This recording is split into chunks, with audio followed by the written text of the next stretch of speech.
난이도가 높아서 여기 올리지 않았는데 127쪽에 37번 문제가 있어요. 기본서에 127쪽에 37번 문제는 난이도가 높은 문제거든요. 교과서 127쪽에 37번 문제는 난이도가 높은 문제예요. 그래서 여기 안 올렸거든요. 근데 그게 난이도가 높은 문제인지 그렇지 않은 문제인지를 파악을 해야 되잖아요. 아, 별표까지 쳐놨네. 예, 그게 난이도가 높은 문제예요. 그게 아까 제가 이거 했죠. 임대료 탄력성이 0.8이에요.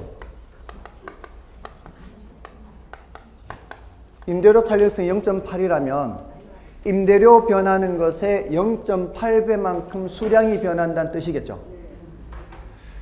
그리고 소득 탄력성이 0.5예요.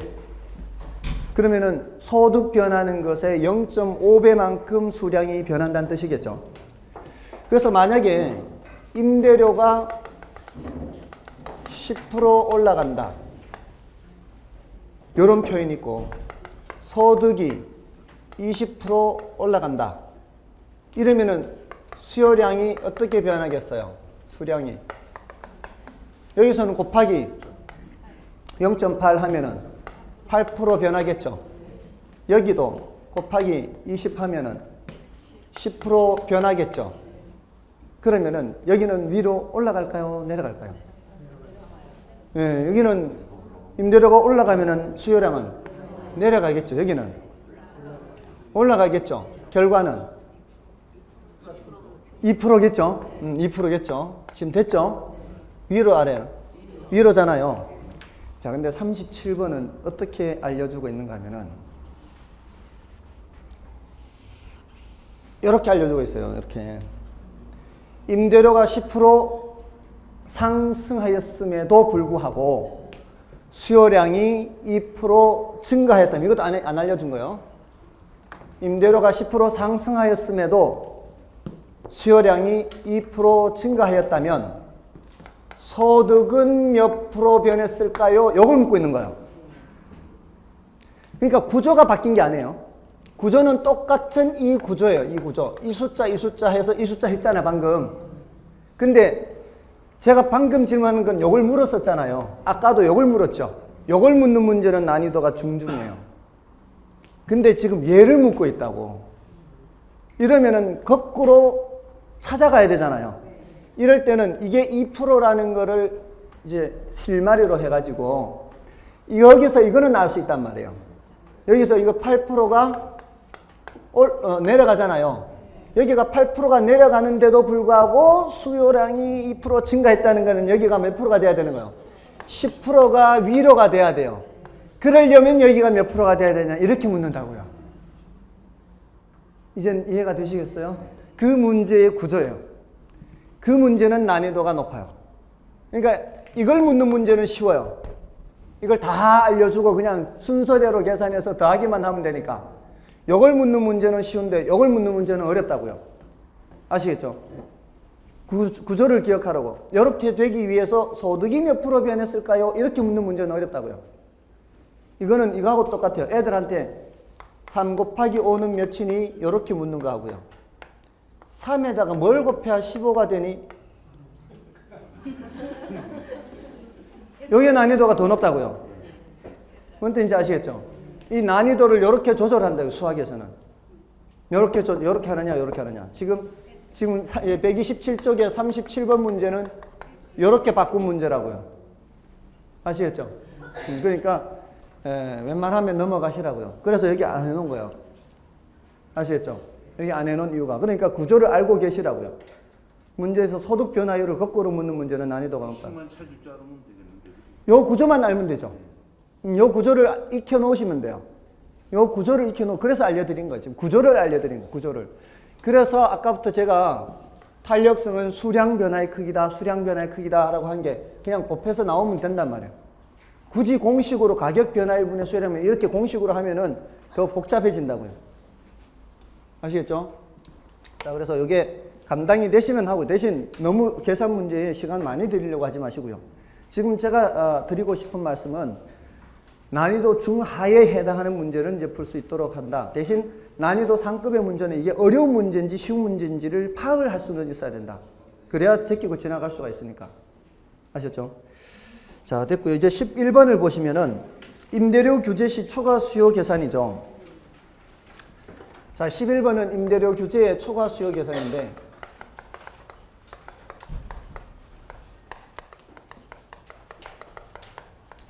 임대료 규제가 뭔지는 아시죠? 시장 균형 가격보다 어디에다가 규제를 하는 거예요? 시장 균형 가격보다 아래에다 규제를 하는 거죠. 아래에다가 규제를 하게 되면은 이 가격 수준에서 수요하고자 하는 양은 이만큼이 될 거고요. 이 길이가 수요하고자 하는 수량이 되겠죠. 요 길이는 공급하고자 하는 수량이 되겠죠. 요 차이가 바로 뭐예요?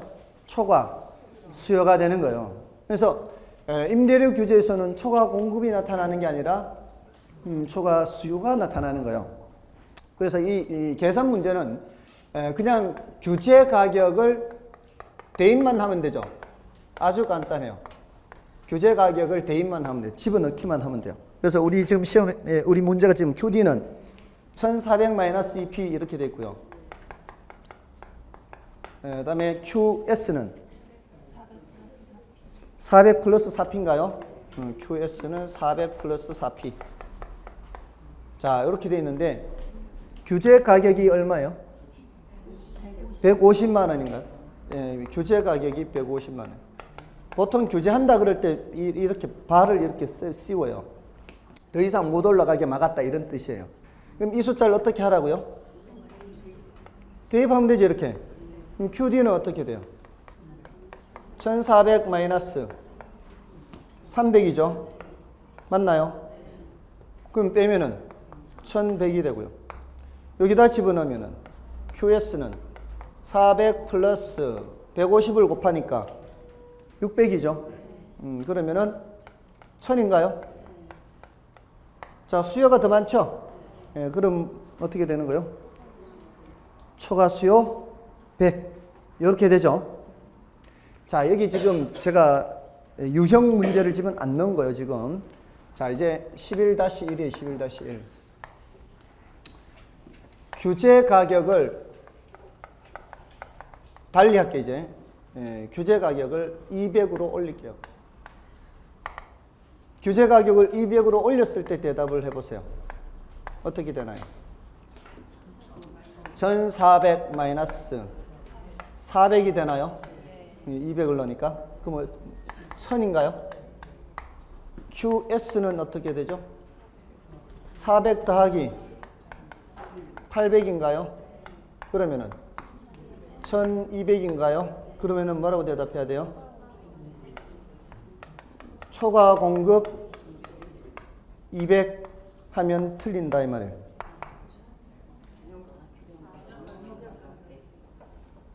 왜 틀려요? 왜 틀릴까요? 이러면. 예? 균형 가격은 생각할 필요 없어요, 여기서는. 균형 가격, 균형 거래량 생각할 필요 없어요. 지금 초과 공급이 계산됐다는 얘기는, 네, 그렇죠. 나올 수가, 초과 공급 나올 수 없어요. 초과 공급이 나왔다는 얘기는 이 200의 위치가 어딘가 하면 200의 위치가 여기란 얘기예요. 200의 위치가 여기예요. 150의 위치는 여기고 150의 위치가 여기였기 때문에 수요량은 1100이 나왔던 거고 이게 공급량은 1000이 나왔던 거 이게 됐나요? 근데 200을 집어넣었더니 수요가 1000이 나왔죠. 요게 1000이 요게 공급이 1200이 나왔죠. 이 1200이에요. 그럼 계산상 공급이 더 많이 나오도록 숫자를 집어넣은 거 아니에요. 그럼 이 숫자의 위치가 어디란 얘기예요? 균형 가격보다 위라고요. 위에서 규제하고 있다 이 소리라고 지금. 위에서 규제하면은 아무 효과 없다라고 대답이 해야 된다고요. 아시겠어요? 그러니까 이 임대료 규제에서는 절대로 초과 공급이라는 말 자체가 나올 수 없어요. 임대료 이론적으로도 마찬가지요. 이 분양가 상한제 또는 임대료 규제 전부 다 초과 공급이라는 말이 나오면 무조건 틀린 거예요. 무조건 틀린 거예요. 무조건. 됐어요? 계산상 초과 공급으로 나올 때는 대답을 뭐라고 해야 돼요? 아무 효과 없다라고 대답을 해야 돼요. 그러니까 지금 11번은 1번, 2번, 3번, 4번, 5번 중에서 4번, 5번은 예상 탈락이라고요. 계산을 안 해도 틀렸다고, 그는. 그러니까 나올 수 있는 경우는 초과 수요 또는 아무 효과 없다. 요 경우밖에 없어요. 됐어요? 자, 그렇게 그게 이제 그는 설명하려고 지금 안 넣은 거예요, 거기다가. 근데 이제 객관식 문제집이나 이런 데는 다 있고요. 우리 지금까지 기출 문제에서는 아무 효과 없다로 출제한 적은 없어요. 아무 효과 없다로 출제한 적은 없습니다. 나올 가능성이 이제 있겠죠. 이렇게 나왔으니까. 12번도 나왔고 했으니까. 그럼 12번은 어떻게 하면 되는 거예요? 자, 12번도 지금 설명드릴 게 있어요. 12번도 이거는 약간 난이도가 높아요. 벌써 보기에 난이도가 높아 보이죠? 어느 도시에 중상으로 있잖아요. 지금 중상으로. 그러니까 중상에 해당하는 것이 자신 없으시면 이제 패스하고요. 다만 자신 있으면 하는데 11번 같은 경우는 할 수 있거든요. 그거는 중이나 중하밖에 안 되는 거예요. 여기 이제 Q는 80 이렇게 돼 있죠. 공급이라 그랬나요? 단기 공급이죠. 단기 공급이에요. 단기. 그다음에 장기 공급은 EP-120이죠. 장기는 EP, QS는 EP-120 이렇게. 그다음에 수요 함수는 Q는 200-P입니다. 수요 함수는 장, 단기 똑같대요. 그러면 우리 짝을 지을 때 공급 함수와 수요 함수를 같이 짝 지어야 되잖아요. 그러면 QD는 제가 D를 쓴 거예요. 200-P고요. 여기는 같은 200-P죠. 그러니까 단기, 장기 구별하면은 요때와 요때 짝을 지어서 규제 가격이 얼마예요? 규제 가격이 90이죠. 요 90을 어디에 넣어보고 여기에 넣어보고 여기에도 넣어보란 얘기예요. 양쪽 다 넣으란 얘기지. 그러니까 2번 하란 얘기입니다. 이런 계산을 11번 같은 계산을 몇 번 하라고요? 2번. 단기에는 어떻고 장기에는 어떠냐 이렇게 하란 얘기예요. 자, 그러면 여기다 집어넣어 보세요. 여기는 집어넣을 게 없죠. 그럼 QS는 그냥 자동으로 몇이에요? 그냥 80이에요. 집어넣을 게 없으면 그냥 QS는 80 이렇게 돼 있으니까. P 집어넣을 데가 없으니까. QD는 여기에다 90을 넣으면은 200 빼기 90이니까 110인가요? 그러면 D가 더 많죠? 초과 수요 몇이고요? 30이죠? D가 더 많으니까. 지금 계산하고 계시죠? 네. 여기다 집어넣으면은 여기 먼저 위에 여기 90을 집어넣으면은 180이죠? 180에서 빼기 120 하면은 60이고요. 여기 90을 집어넣으면 200 빼기 90이니까 어차피 얘는 110이죠. 그럼 110이 더 많죠? 110, 60 하면은 50인가요? 단기는 초과 수요 50이고 장기는 초과 수요 50이네. 맞나요? 그래서 정답은 50이 되죠. 맞나요? 이거는 2번 계산하라는 얘기예요. 그러니까 시간이 더 걸리겠죠, 당연히. 그러니까 쟤보다는 이제 더 급이 올라가는 거예요. 난이도가 올라가는 거는 시간이 더 걸려서 올라가는 게 있고요. 더 어려워서 난이도가 올라가는 게 있어요. 자, 그런데 여기서 하나 더. 이거는 얼마든지 출제될 수 있습니다. QS는 80이고요. QD는 200-P일 때 균형량과 균형 가격을 구하세요. 이렇게 물으면, 아니면 이제 균형량을 물으면은요, 이렇게 물으면은 뭐라고 대답해야 될까? 이제 문제가 바뀌는 거예요. 지금 다른 걸 알려드리려고 하는 거예요.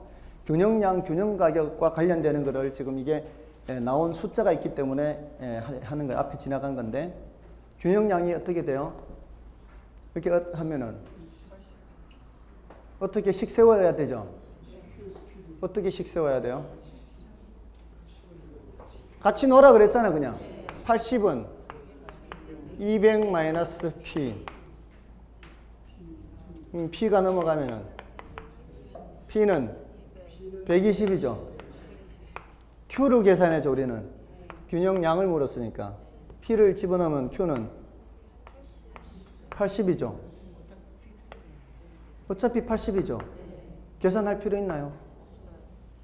지금 제가 뭘 가르쳐 드리려고 할까요? 네? 지금 QS는 80으로 돼 있죠. 이거는 가격이 지금 0 곱하기 P나 다름없어요. 그죠? P가 100이 되든 P가 1000이 되든 이쪽은 0이죠. P가 0이든 10이든 100이든 1000이든 항상 얘는 80이죠. 이 소리는 이런 형태로 나온 공급 함수는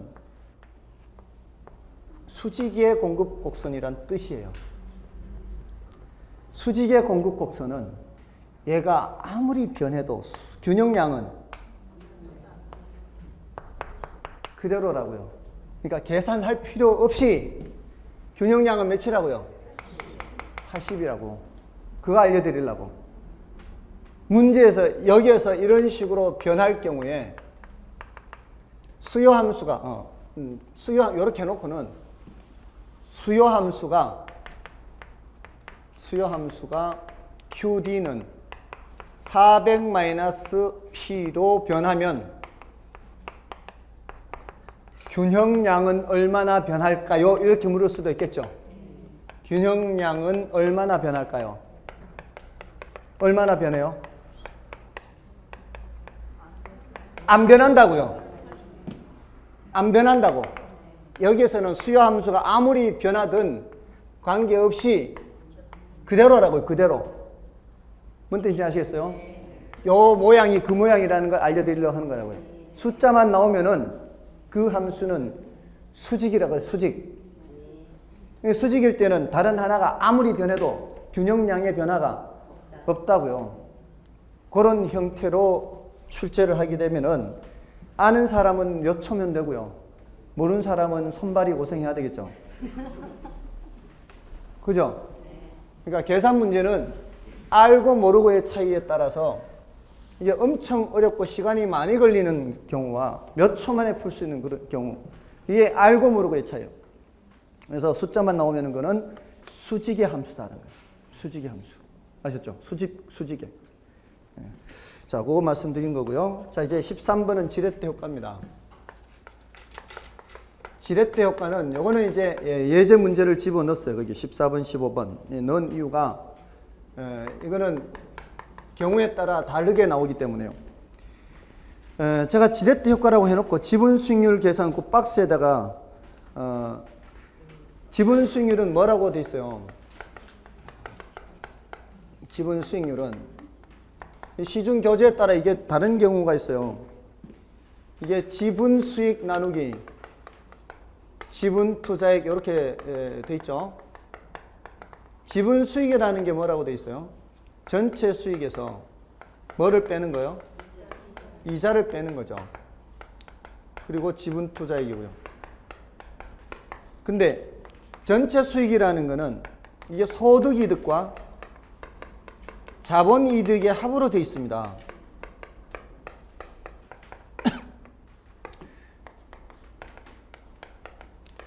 그래서 이거를 고려하지 않는 그런 경우들이 있기 때문에 굳이 이렇게 식을 썼어요. 어떤 교재에는 이거를 고려를 하지 않고 이렇게 공식을 만든 그런 교재들이 있어요. 그 모의고사 같은 데나 아니면 문제집이라든가 이런 데 보면은. 그래서 항상 이 전체 수익을 따질 때 우리가 부동산 투자에서 얻는 수익은 자본이득과 소득이득 두 가지를 동시에 생각을 해야 돼요. 임대료 수입 얻는 이득이 소득이득이고 요거는 시세 차익입니다. 자본이득은 시세 차익. 근데 문제에서 자본이득을 안 주는 문제가 있고 문제에서 자본이득을 주는 문제가 있단 말이에요. 그러니까 문제에서 안 주면 나도 고려를 안 하면 되는 거고요. 원래는 있어야 되는데 안 줄 뿐이거든요. 그러니까 13번 같은 거 보세요. 13번 같은 경우에 지분, 자기 자본 대비 투자 수익률을 물으면서 단 1년 후에 매매 가격 변동이 없다고 가정한다 돼 있죠. 이거는 자본이득이 제로인 거를 얘기를 하는 거예요. 그 조건이. 근데 14번을 보세요. 14번은 다음과 같이 20억 원으로 주택을 구입하여 임대주택 사업을 한다고 가정하자. A와 B의 투자 대안에 대한 각각의 자기 자본 수익률을 구하시오 하면서 여기서는 주택 가격 얼마이고 자기 돈 얼마이고 빌린 돈 얼마이고 순영업 소득까지만 했죠. 1년 뒤에 가격이 얼마 변한다 이런 말 안 하고 있죠. 이거는 이 문제 자체에서 언급 자체를 안 한 거는 신경 쓰지 말란 얘기예요. 근데 15번을 보세요. 15번에 보기에 맨 밑에 가보시면은 1년간 임대주택의 가격 상승률이 1%라고 돼 있죠. 그거는 문제에서 뭐를 알려주고 있는 거예요. 자본이득을 알려주고 있는 거예요. 그럼 자본이득을 알려줄 때는 그걸 고려하고 알려주지 않을 때는 고려하지 말고 그걸 알고 들어가야 된다 이 말이에요. 그렇죠? 그래서 13번을 제가 이제 풀어드리자면 13번은 그거는 고려 안 하는 거죠. 항상 이 지레트 효과, 자기 자본 수익률 또는 지분 수익률이요. 이거 계산 문제는 구조가 이렇습니다. 구조가 딱 정해져 있어요. 총 투자액이 얼마인지 나와요. 총 투자액이 얼마라고 돼 있어요? 총 투자액이 400억이죠. 맞나요? 아니, 400은 1000억이 1000억. 네, 1000억의 총 투자액이 1000억인데 그 중에서 자기 돈이 400억이고요. 그럼 빌린 돈이 600억이란 얘기죠. 항상 이 총 투자액이 전체 돈과 자기 돈, 남의 돈 이렇게 나온단 말이에요. 항상. 그 다음에 남의 돈을 빌릴 때는 이자를 줘야 되죠. 예, 이자율이 몇 프로예요? 6%인가요? 그러면 이자율 6%. 항상 구조가 이런 식으로 될 수밖에 없어요. 그리고 이걸로 번 수익이 있죠. 자, 여기 수익에서 소득이득과 자본이득을 항상 고려해야 된다고 이거예요. 구조가 이렇습니다. 항상. 그러니까 숫자를 이렇게 써 놓으시면 돼요. 총 얼마에 내 돈, 남의 돈, 남의 돈은 이자 줘야 되고 이 돈으로 버는 거 소득이득, 자본이득. 이게 바로 지레트 효과 계산의 구조예요. 구조. 자, 근데 그 중에 소득이득이 얼마예요? 소득이득, 순영업 소득이 100억이죠. 그러면 이제 요거 100억이고 요거는 없잖아요. 자본이득은 없잖아요.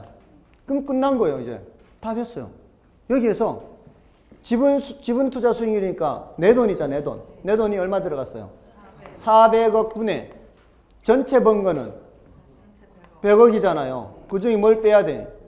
이자 빼야 되잖아요. 그럼 68이 48이죠. 맞나요? 66이 36이죠.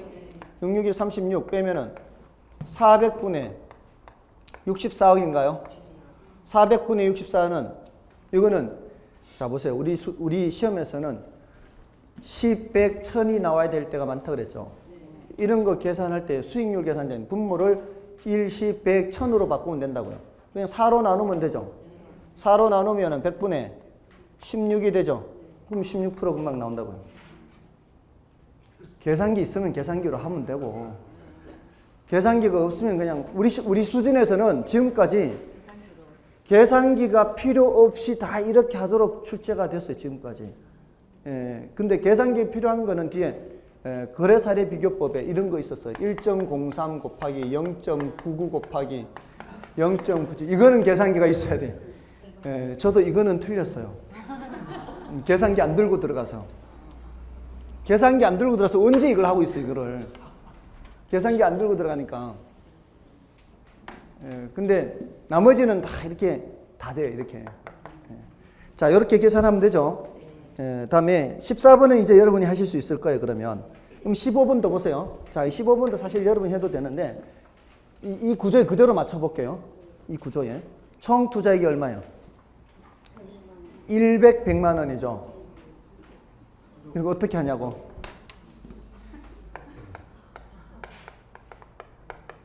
여기가 100만 원이란 얘기예요. 그럼 여기가 1000만 원. 여기가 1억이란 얘기예요. 이게 왜 이런 게 나오는가 하면 여러분들 우리 숫자 볼 때 너무 우리나라 숫자가 이게 길면은 불편하잖아요.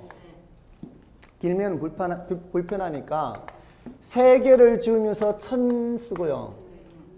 6개를 지우면서 100만 이렇게 써요. 그래서 100만 원은 1억인 거예요. 왜? 100만 원. 그렇게 그 숫자 100하고 그냥 읽으면 돼요. 그럼 밑에는요. 차입금 60, 100만 원 읽으면 돼요. 아시겠어요? 60, 100만 원 읽으면 된다고. 그냥 숫자 60 읽고 100만 원 읽고 이러면 된다고. 60, 100만 원이라는 얘기는 60하고 콤마 2개가 지금 2개 동그라미 6개가 생략됐다는 얘기예요. 60, 100만 원 이 소리라고요. 그러니까 이게 아라비아 숫자하고 우리하고 이게 안 맞아서 그래요. 우리나라는 사실은 이게 그렇게 하는 게 아니라 4개로 끊어야 되거든요. 우리나라는 4개 지우면서 만 해야 되고요. 또 4개 지우면서 억 해야 되거든요. 우리나라는. 근데 아라비아 숫자는 3개 단위로 되어 있기 때문에 3개 단위로 되어 있더라도 3개 단위로 되어 있잖아 지금. 우리는 읽을 때는 만 4개 끊으면서 억, 그 다음에는 1조 하면 돼요.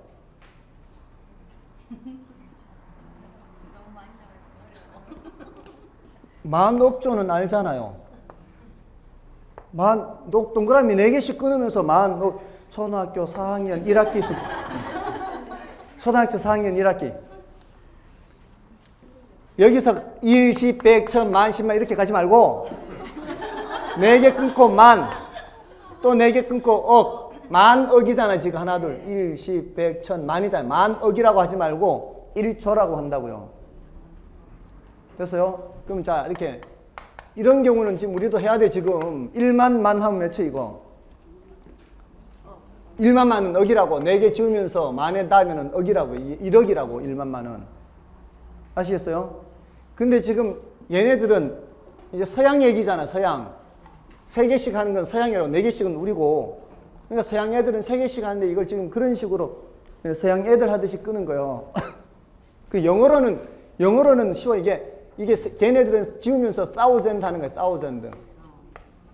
또 3개 지금 밀리언이 여기에요. 밀리언이. 그리고 또 예를 들어 이렇게 하면 빌리언이 빌리언.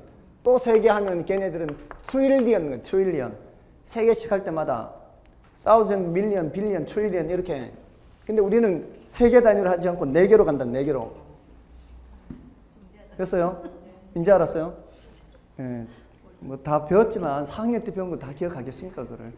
그러니까 4개씩 읽거나 그러니까 실제로 우리 시험에 숫자로 나올 수도 있어요. 이렇게 207900 이런 식으로 이렇게 나오면은 그러니까 억을 아예 이 콤마 2개의 세 자리가 모두 9자리죠. 9자리 정도는 그냥 억이라고 외우고 계시라고. 여기서부터 1, 10, 100 가지 말고 아무리 평소에 갖고 노는 돈이 10,000원, 20,000원대 갖고 놀아도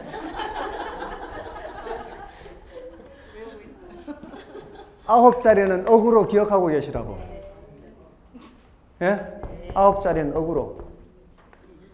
됐죠? 그래서 2억 790만 원이요. 이거는. 그러니까 아예 그렇게 기억하고 계시라고. 그래서 60, 100만 원은 1억이에요. 1억. 60, 100만 원 1억입니다. 총 얼마라고요? 60, 100만 원. 참. 100만 원. 100만 원. 100만 원은 1억이고 60, 100만 원은 6천만 원, 6천만 원. 이게 빌린 돈이죠. 빌린 돈이니까 이렇게 6천만 원 이렇게 하고 이자는 이것도 6%네. 이거 6%. 내 돈은 4천만 원이잖아요. 4천만 원. 자, 요렇게 해서 자, 순영업 소득이 700만 원이죠. 여기가 700만 원이라면 소득 이득이. 근데 이번에는 자본 이득도 줬잖아요. 자본 이득이 1%잖아요. 1%인데 가격이 1억짜리에 1%잖아요. 여기가 100만 원이 들어가는 거죠. 그러면 번개 총 800이죠. 총 번개 800이요. 그럼 어떻게 계산하면 돼요? 4천만 원 분의 전체 번개 800인데 그 중에서 이자가 66이 36이죠. 360 이렇게 빼는 거죠. 4천분의 440인가요? 4천분의 440이니까 11%인가요? 11%. 이렇게 계산하면 된다고요. 이 매뉴얼에 따라 구조대로 풀면은 안 어려워요. 딱 정해져 있거든요. 이거는 더 이상 다른 형태로 출제될 수가 없단 말이에요. 딱 이렇게만 출제된단 말이에요. 됐나요? 자, 그 다음은 좀 쉬운 거라서 미리 좀 하나를 좀 말씀드리고 가면은 자, 이런 경우에 13-1이에요. 13-1.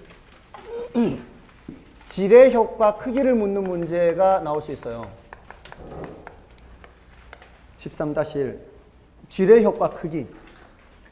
지뢰 효과 크기를 묻는 문제는 지분 수익률을 계산한 후에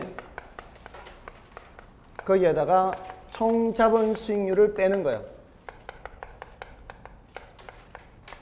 자, 지뢰 효과라는 게 이론적으로 남의 돈을 이용해서 자기 자본 수익률을 높이려는 거였죠. 자기 자본 말고 다른 사람 돈을 써서 자기 자본 수익률을 올리겠다는 얘기 아니에요. 자, 이 총 자본 수익률은 남의 돈을 쓰지 않을 때의 수익률과 같은 거죠. 남의 돈을 쓰지 않을 때의 수익률과 같아요. 그러면 지금 이 문제 노란 걸로 썼을 때 남의 돈을 쓰지 않고 1억을 다 내 돈으로 쓰면 얼마를 버는 상황이에요? 1억에서 800 버는 거잖아요. 이거는 남의 돈 생각하지 말고 전부 다를 내가 투자했다고 치는 거라고요. 그러면 이게 총자본 수익률이에요. 총자본 수익률은 아주 간단하게 나와요. 여기서 바로 나오니까 빼고 뭐 자시고 할 것도 없어요. 맞죠? 그럼 몇 프로예요? 8%죠. 총자본 수익률은 8%예요. 간단해요. 이게 총자본 수익률은 대부분은 금방 나와요. 이렇게 8%죠. 근데 지분 수익률은 방금 몇 프로 계산했어요? 11% 계산했죠. 맞나요? 이게 바로 지뢰 효과의 크기예요. 3%포인트. 됐나요? 그러니까 남의 돈을 사용하지 않았으면 몇 프로 벌 것을 8% 벌 것을 싼 남의 돈을 이용한 거예요. 6%다. 싼 남의 돈을 이용해서 8%를 수익을 내면 그 남의 돈에 대한 대가는 6%만 주면 되죠. 2%는 내가 챙겨올 수 있다 이 말이에요. 그래서 내 자본 수익률이 올라가는 거라 이 말이에요. 그게 지렛대 효과잖아요. 맞나요? 6천만 원을 싼 이자로 빌려왔잖아요. 그죠? 얼마만 주기로 하고 6% 주기로 하고 이거는 이거하고 똑같은 거예요. 예를 들어서 내가 친구한테 야 어디 가면은 일당 준다더라. 그거 가서 좀 일 좀 하지 않을래? 그러는 거예요. 근데 저기서 나한테 얼마 준다고 그랬는가 하면은 데리고 오면은 1인당 8만 원 준다 그랬어요. 8만 원. 8%. 8만 원 준다 그랬어요. 근데 친구한테는 내가 뭐라 그래 놓고 일당 6만 원 준다면서 데리고 가는 거예요. 뭔 뜻인지 아셨어요? 데리고 가가지고 일 해가지고 나도 일한 거예요. 같이. 둘 다 얼마씩 받는 거예요. 8만 원씩 저기한테서 받는 거예요. 친구한테는 얼마만 주고 6만 원만 주고 그럼 나는 10만 원 챙겨가는 거지. 뭔 뜻인지 아시겠어요? 그래서 내 수익률이 올라가는 거예요. 지금 6%로 빌려왔잖아요. 근데 수익은 몇 프로 낸 거예요? 8% 낸 거라고. 근데 대가는 6%만 주니까 그 2%만큼 내가 챙겨가는 거죠. 근데 지금 방금은 이 데리고 가는 친구를 한 놈만 데리고 갔잖아요. 두 놈 데리고 가면 어떻게 해? 그러면 1인당 2만 원씩 남으니까 내가 더 많이 챙길 수 있잖아요.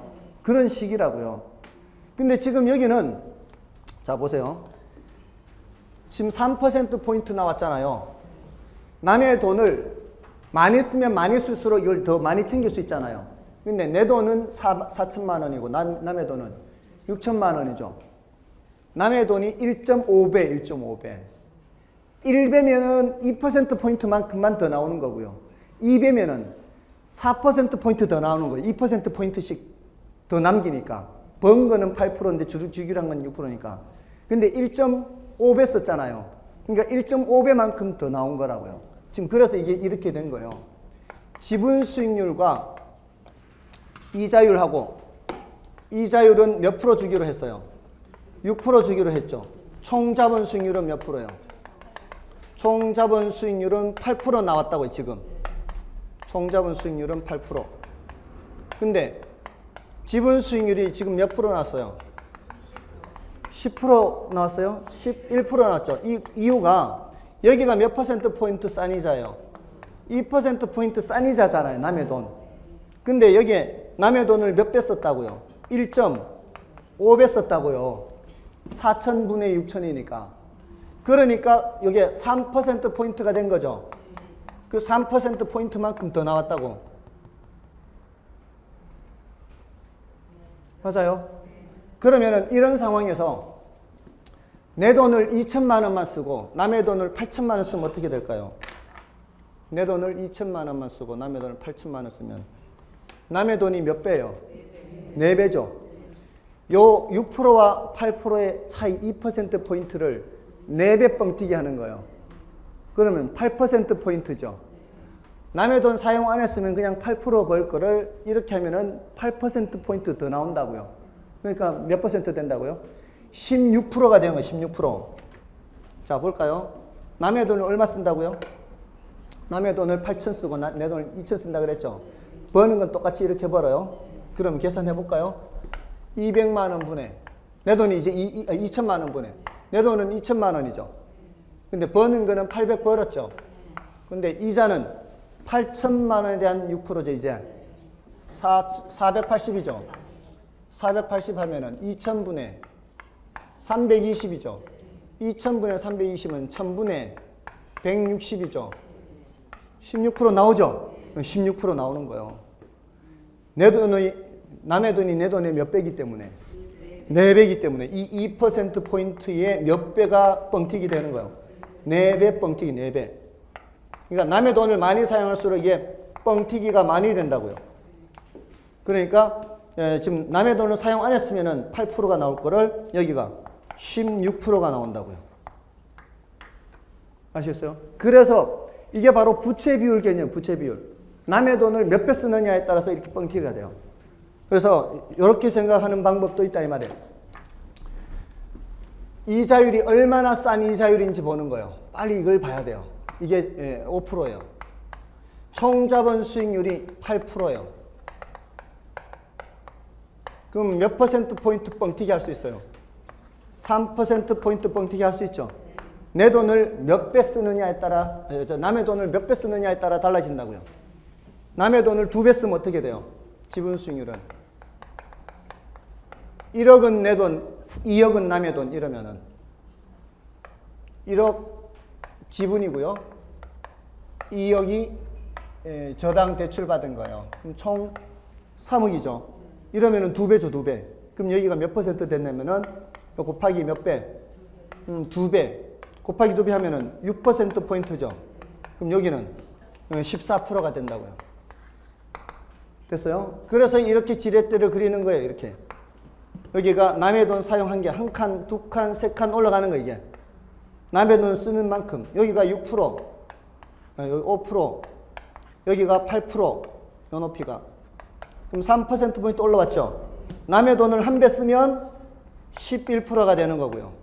남의 돈을 2배 쓰면은 14%가 되는 거고, 3배 쓰면 17%가 이렇게. 뭔 뜻인지 아시겠어요? 예, 남의 돈을 쓰는 배수만큼. 그러면은 많이 쓸수록 좋겠죠? 근데 그렇지가 않죠, 이제. 꼬라박을 때는. 많이 쓸수록 많이 꼬라박겠죠? 그래서 위험이 커지는 거예요. 남의 돈을 많이 사용할수록. 터질 때는 대박, 깨질 때는 쪽박 이렇게 되는 거예요. 됐죠? 자, 그게 지렛대 효과입니다. 다 됐어요. 자, 이제 기대 수익률 계산 16번은 쉬워요. 16번은 안 어려워요. 이 확률 곱해 더하면 되죠. 이건 다들 하실 수 있죠. 30%를 뭐로 바꾸는 게 좋아요? 0.3으로 바꾸어서 곱하는 게 좋죠. 60%를 0.6으로 바꾸고요. 10%를 0.1로 바꾸는 게 좋습니다. 자, 그 다음에 이제, 그거는 여러분이 해보시고 17번을 해드리겠습니다. 자, 17번에 ABC 3개 부동산 자산이 이루어진 포트폴리오가 있습니다. 이 포트폴리오의 자산 비중 및 경제 상황별 예상 수익률 분포가 다음표와 같을 때 전체 포트폴리오 기대 수익률은 이렇게 하고 있습니다. 포트폴리오 기대 수익률과 개별 자산의 기대 수익률은 모두 다 가중평균에서 구할 수 있어요. 그러면 포트폴리오의 기대 수익률을 계산하기 위해서는 먼저 A 부동산, B 부동산, C 부동산 각각의 기대 수익률을 먼저 계산해야 되죠. 맞나요? 근데 확률이 반반으로 나와 있죠. 우리 시험에 확률 반반인 경우 굉장히 많이 나옵니다. 반반일 때는 한 가운데라 그랬죠. 그럼 A 부동산의 예상 수익률이 어떻게 돼요? A 부동산의 예상 수익률 6, 2, 8, 4 이렇게 4 나올 수 있죠. 여기는 10 몇이죠? 10과 2인가요? 여기는 이 비중이 몇이? A의 비중은 몇이에요? A의 비중은 30%, B의 비중은 30%, C의 비중은 이게 가중치가 되는 거예요. 이 비중이 가중치가 돼 이게. 여기 확률은 50%, 50% 줬죠. 이때는 얘가 가중치가 되는 거예요. 각각의 A 자산, B 자산, C 자산의 기대 수익률을 계산할 때는 여기서는 얘가 4%가 되고요. 반반일 때는 여기는 6%가 되고요. 여기도 6%가 되죠. 각각의 자산 구했죠. 이제 어떻게 하면 돼요? 이렇게 해서 가중평균 하는 거죠. 여기가 0.3이죠. 여기 0.3이죠. 여기 0.4가 되는 거죠. 그래서 0.3 곱하기 4% 하면은 3, 4, 12, 1.2%. 0.3 곱하기 6% 하면은 1.8%. 이렇게 하면은 2.4%인가요? 예, 요렇게. 이렇게 하면 3%에다가 2.4%니까 5.4%죠. 예, 요런 거는 계산할 만하죠. 맞나요? 1.2 맞죠? 3, 4, 12. 요거 1.8 맞죠? 2.4 맞죠? 더하면은 3 맞죠? 1.2와 1.8. 3에다 2.3, 5.4 맞죠? 네, 이런 계산 정도는 할 수 있는 거죠. 그러니까 그냥 기대 수익률 계산하는 것과 포트폴리오 기대 수익률을 계산하는 것은 할 수 있습니다. 자, 그런데 문제에서 표준 편차를 계산하여라 또는 분산을 계산하여라 이런 문제는 풀어야 돼요, 말아야 돼요? 이런 거는 말아야 되죠. 표준 편차나 분산은 이거 제곱하고 확률 곱하고 막 이렇게 하는 거잖아요. 이거는 제껴야 돼요. 딱 한 경우만 빼놓고 딱 한 가지 경우만 빼놓고는 요거 표준 편차인데 표준 편차인데 확률이 반반인 경우 표준 편차는 풀어야 돼요. 확률이 반반인 경우 50대 50 있죠. 여기 보세요. 눈 뜨세요. 이 표준 편차가 보통은 어렵습니다. 보통은 어려운데 확률이 반반일 때는 누워서 떡 먹게요. 확률이 반반일 때는 한가운데 값 구하기 쉬웠죠. 이쪽으로 얼마 떨어졌죠? 이쪽으로도. 이쪽으로 얼마 떨어졌죠? 떨어진 크기가 아래 위가 같죠? 그 아래 위로 떨어진 크기가 바로 표준 편차예요. 확률이 반반일 때는. 확률이 반반일 때만이에요. 반반일 때만. 왜 그런지 묻지 마시고요. 알려드릴 수는 있어요. 예, 루트가 사라지게 돼 있어요. 다 계산을 하면은. 그래서 이런 경우는 해야 됩니다. 쉽잖아요. 여기 수익률은 몇 %? 수익률은 4%, 위험은 2% 이렇게 된다고요. 여기 확률이 반반일 때는. 여기 수익률은 6%, 위험 2% 똑같이. 수익률 6%, 위험은 4%. 이 중에는 누가 더 좋은 거예요? 이 중에는 수익률은 똑같은데 위험이 더 크잖아, 얘가. 그렇게 판단할 수 있다고. 얘가 더 좋다고 판단할 수 있다고요. 같은 수익률인데 위험이 더 크고 위험이 더 작잖아요. 맞아요? 이 중에서 A와 B 중에서는 누가 더 좋아요? B가 더 좋다고요. 이때는 위험은 같은데 수익이 B가 더 크잖아요. 뭔 뜻인지 아시겠어요? 이게 바로 평균 분산 결정법이라고요. 이런 정도는 할만 하잖아요. 아시겠어요? 근데 이런 문제가 몇 번 나왔단 말이에요. 몇 번 나왔는데 이게 표준 편차를 알 수가 없으니까 그냥 지나가는 거예요. 모르니까. 근데 확률이 반반일 때는 표준 편차가 쉽다고요. 아시겠어요? 확률이 반반일 때는 표준 편차가 가운데 값에서 떨어진 크기라고요. 근데 우리 수준이 딱 확률이 반반인 경우가 많이 나온다고. 우리 수준이. 반반에서 약간의 차이가 있으면 그거를 약간 어린 세법을 계산해가지고 하면 맞잖아요. 차이가 나면은 어림셈법으로도 가능합니다. 약간의 차이가 있을 때는. 근데 그런 문제가 지금까지 없었습니다.